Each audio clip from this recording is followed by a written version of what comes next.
What's up, guys? I'm Alpha, and as you can see, I'm at a different angle this time. Figured I'd bring out the side angle and ultra wide view, 0.5 times camera zoom, because today I am doing another format rules. I've made yet another format, and yeah, this one's gonna be fun. This is a format I have just made recently, and basically I did Bakugan Poker. Yes, you heard me correctly. Bakugan Poker. Let's get into this new format, shall we? I'll bring you a little closer to the action. So anyways, here's how it goes. It is a 2-player game, like Bakugan. All you need is a team of 3 Bakugan for each player. Of course, poker chips or Baku cores or whatever you want to use as your poker chip system. Whatever you want to use as your currency system. And a fat stack of reboot gate cards. While you can do this with Legacy Bakugan, I wouldn't recommend doing it with Legacy Gate cards just because of all the effects and stuff. But anyways, yeah. So, the game starts off by the 2 players selecting who is the dealer. Now you can mark who the dealer is with a traditional dealer chip, but we can mark who the dealer is with a Baku core as well. You know what? Hold on, I want to use some Geogon to symbolize our players here. Okay. So let's say Talon is player 1 and Viperagon is player 2. We'll use symbolism in Geogon, because why not? So anyways, we'll say Viperagon's the dealer. So Viperagon will deal a card, well, 2 cards to each player. And that is each player's hand. And they are free to look at it to their choosing.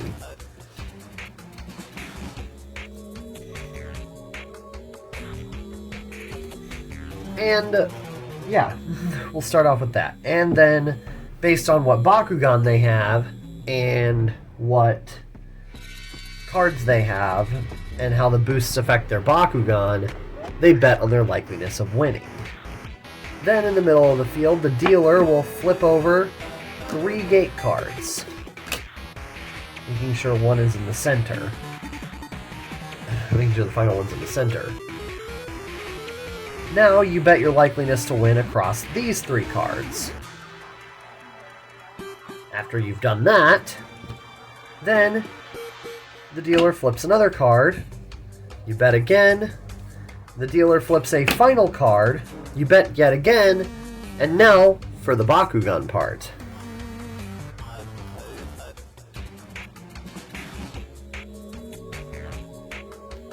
You pick Bakugan, and you roll them. You roll them at the cards you want. If both players miss, then they re-roll.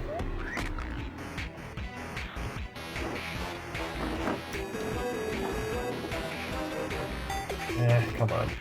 If only one player lands, then the other player is forced to re-roll. If they miss, they lose. If they land, it starts a brawl. Not land if they stand. It starts a brawl. If both players stand, they start a brawl regardless of what cards they're on. So now, we go into the brawl phase.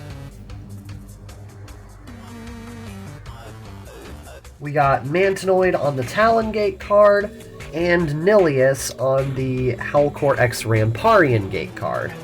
Nilius gains 500, and Mantinoid gains 600, putting it up to 1,000 versus 1,100. Now, Talon's Nilius is in the hot seat. He's got lower B power, So, Talon would look at their cards and say, okay, I want to use Falcron Punch over here to get 1 over. So now it's 1200 to 1100. So now Viparagon looks at their cards and says, okay, I can use Ultimate Villock to possibly secure a win. Then they would play Ultimate Villock. And now, since Talon doesn't have a card that boosts Darkus enough to get over Mantinoid, with Mantinoid being at already 1600 compared to 1200, Talon would fold and Viparagon would win the pot. Would win all the money in the pot. There is no literal pot, it's just the pot is what they call, like, you know, where all the money's at in poker.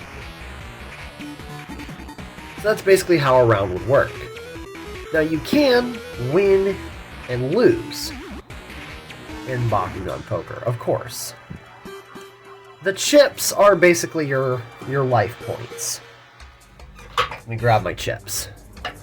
A good thing you can do if you have a professional set of poker chips like I do. This set my deceased great uncle gave me. You can have different chips give different values. Basically, if you run out of chips and then lose, you lose. Okay, so let's put in a scenario for you.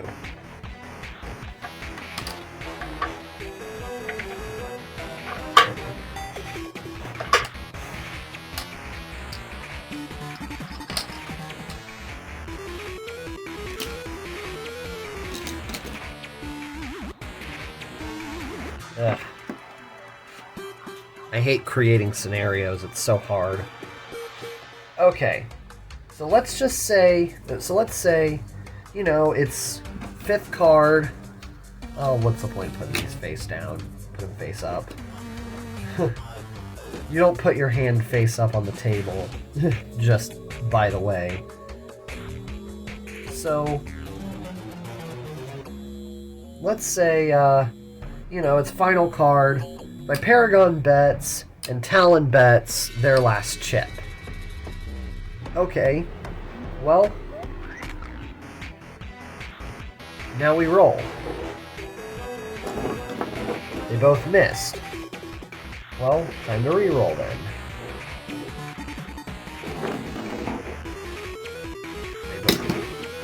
They both miss again. This is clearly a very, very tense game, guys. Okay. Now let's say they both stood that time, because I don't need this video to be a million years long. So now they're in a brawl. Nilius versus Viparagon. Did I roll that at the completely wrong card? I did. Whatever. Okay, so Nilius gains 600, Viparagon gains 0. Mantinoid gains 0. Of course, Viparagon uses both of their cards to make Mantinoid's B power equal Nilius's. So now with the flip of a coin, you decide who plays their cards. It's tails. Talon just happened to pick tails. So now they get to play. Well, no, because if you're out of cards, you don't get to play cards. So now they play their Drago Lava Bath, and they win. So they get the money back. So they get all the money. Now, if, for example, Viparagon won, they would get all the chips, and Talon would lose the game completely. But if Talon wins, Talon is still in the game, because Talon now has chips. So basically, your chips are your life force. You lose all your chips, and then lose a fight, you lose the game. This includes if you fail a 1 if you fail a one-person not landing reroll. Now, there is one rule I'd like to implement, a special rule that is for the whole game. We know that there are specific Bakugan that like to, you know, do that, or,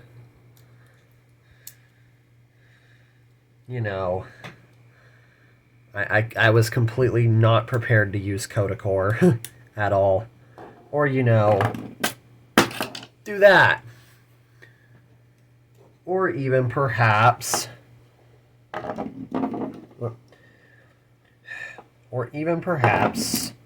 do that. I'd like to implement a rule called Klutz's Grace. Klutz's Grace is basically if your Bakugan falls over or jumps off the gate card and lands on the table, and you know what gate card your Bakugan opened on. Of course, this is all honors-based and honesty-based and trust-based, or whatever you want to call it. You may place your Bakugan on that gate card or upright it on that gate card and consider it stood. Now, of course, where in my other game, Klutz's Grace didn't really apply, in this game I really feel like it would be important for it to apply. But now, let's get on to special rules for special Bakugan, because there is going to be that. First up,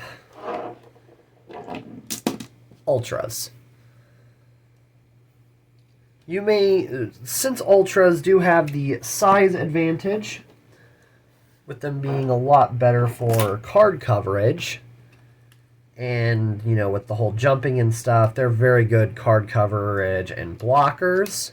I'm not going to ban them completely, because Ultras are cool, and we all like Ultras here at Alpha the Potato Productions.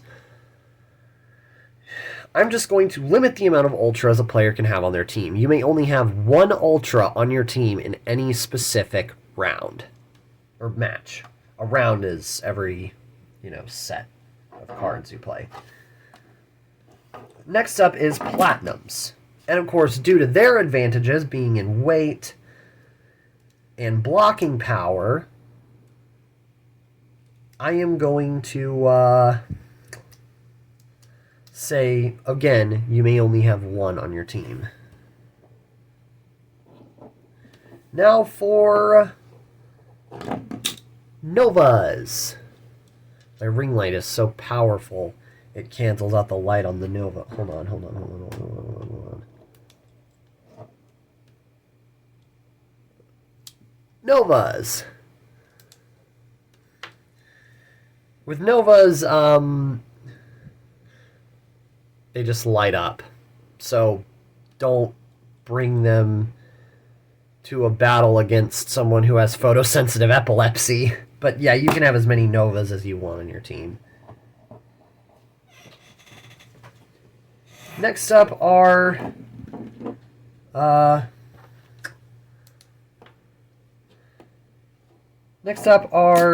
the other fancy light up boys. Again, photosensitivity warning. Genesis, Drago, and Wrath are... honestly, I don't care because they're so gimmicky. Most people probably wouldn't use them. Flap, flap, flap. But yeah, they're so gimmicky, most probably wouldn't use them. But you can if you want to. Just obey the roulette rule. Prisma Dragonoid. I don't have a Prisma Dragonoid. Yay. Just obey the Prisma rule. You pick the attribute that it is at the beginning of the match. Not each round, the match. It's there until you win or lose the entire game. Boom. There it is. And finally, I have to put these guys last because they are complicated. Fusions.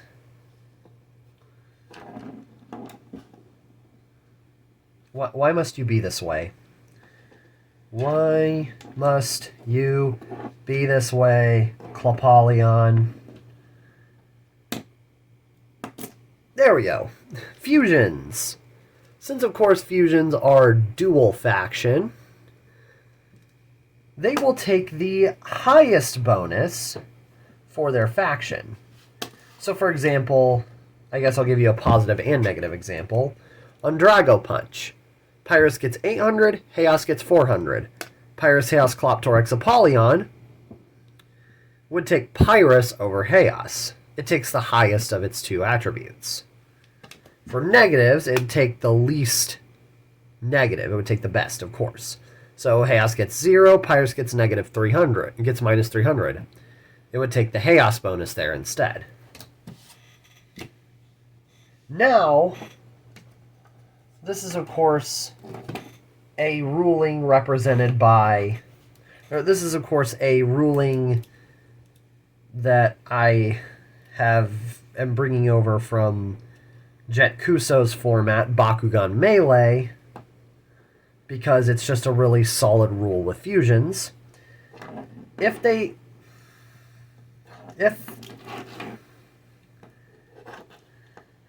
land, there we go. If they land on a gate card with the fusion F symbol there, they get both attribute bonuses combined. So Cloptorex Apollyon would get both the Chaos 200 and the Pyrrhus 300 on this card, boosting it up 500 instead of 300, is what it would usually take. Now, where I will deviate from the melee rule is because how Jet Kuso has massacred my poor fusion boyo. Nilius X Enoch, in Jet Kuso's Bakugan Melee video, he said, no, Nilius X Enoch will not get the darkest bonus twice. And I say, in Bakugan Poker, Nilius X Enoch will get the darkest bonus twice. So if Nilius X Enoch, because the only way you can get it is in the darkest form, whether it be the Legends Elemental or the Armored Alliance core version. By the way, so pretty. Of course, I cheaped out and bought it on eBay, but I don't care. This Elemental is so pretty. And I'm almost done. I almost have every last Nilius. I'm so happy. I almost have every version of Nilius. Anyways, so yeah. I need to catch myself before I go on a Nilius rave. Anyways, so yeah, Nilius X Enoch does get the darkest bonus twice. Look at how pretty. Anyways, yeah, I think I've covered the rules. Now for some strategical tips, since I've still got a couple minutes left until it hits 20 minutes. First off, unlike most of the baby games, higher isn't always better. Like, for example, Legends Pyrrhus Fennica here only has 100 B power. Wherever that's printed, right there on the tail. Typically, in most formats, that would be pretty bad. But in Bakugan Poker, with how based on randomness it is, you can pull like 3 Drago punches and get plus 2400 B power and absolutely crush everyone. I have rigorously playtested this format, and you can win against 1000 B power powerhouse like Darkest Platinum Blitzfox with a Bakugan that's 100 B power, like Pyrrhus Fennica here. It is not likely, of course, but it can happen. Now, yes, this game is optimized for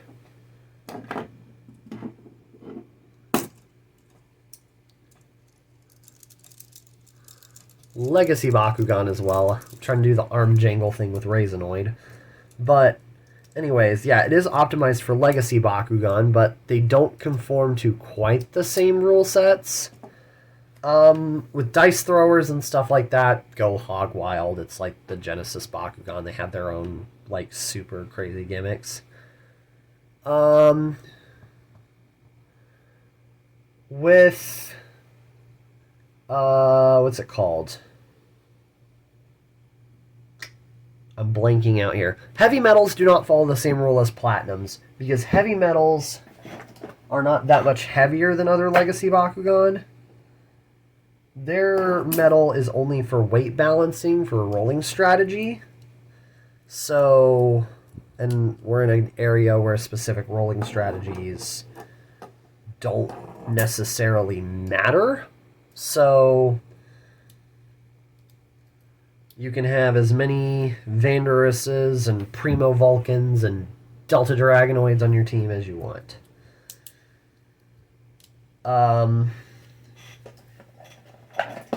Looks like my Neo Dragonoid got a little excited.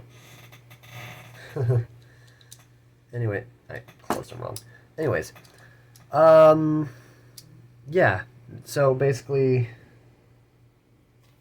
Legacy Bakugan are interesting. I might cover a Legacy expansion. One final note, because we have hit 20 minutes now. Mono faction teams are not encouraged. And when I say higher isn't always better, I don't mean run a mono faction team of friggin' Darkest Mantonoid Ultra, Darkest Nilius Core, and Darkest Treacherous Ultra from Legends. Like, don't just run a bunch of Bakugan that have low B power because, you know, you're a compulsive gambler and also a bit of a masochist. If you do plan on running mono faction, I would say higher is better. Maybe run a fusion as well as some high B power Bakugan. Like, my idea for like the stat spread of a regular deck would be maybe something along the lines of, you know, Ventus Spartillion. Where's his B power printed at? I have a feeling that this is going to be like Dora the Explorer, where all you're like, there! It's over there! There it is. So it's like Ventus Spartillion at 800. You know, Darkest Nilius at 500. And then Aurelus Trino at 300. The stat spread for a mono faction team would look a little more something like,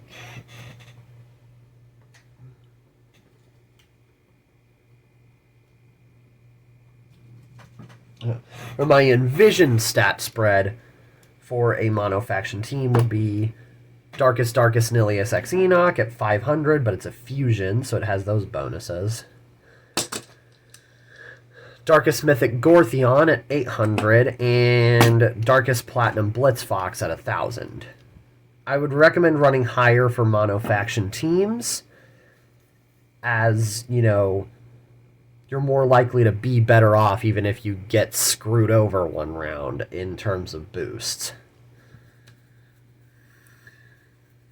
But it's like, say, if I were running Aquas, Darkus, and Aurelus, I could kind of pick and see, okay, so I want to run my Darkest Bakugan on this card,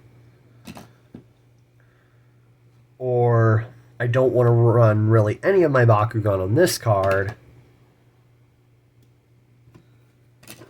or I want to run my Aquas Bakugan on this card. You know, that type of stuff. So yeah, I hope you enjoyed me making a mess of my table, or my desk, with a bunch of Bakugan. I feel like I'm missing something. I am missing something. No support pieces. Like, none.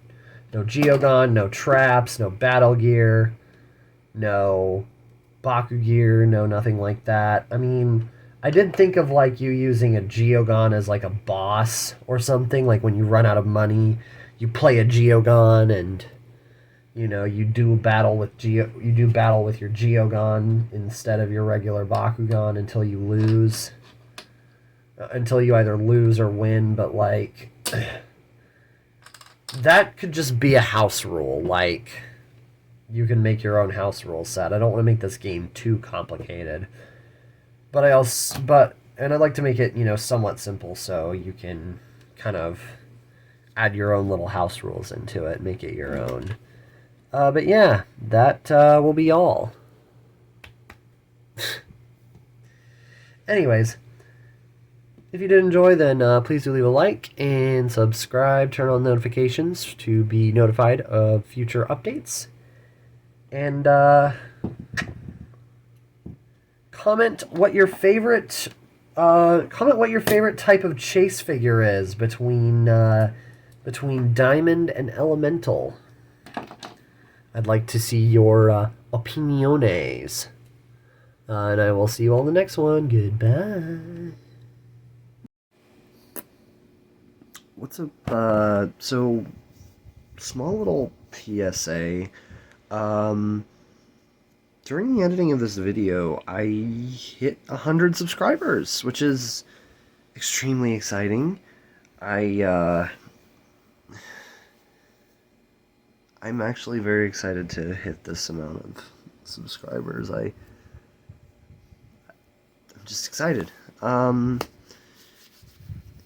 Thank you all for subscribing, and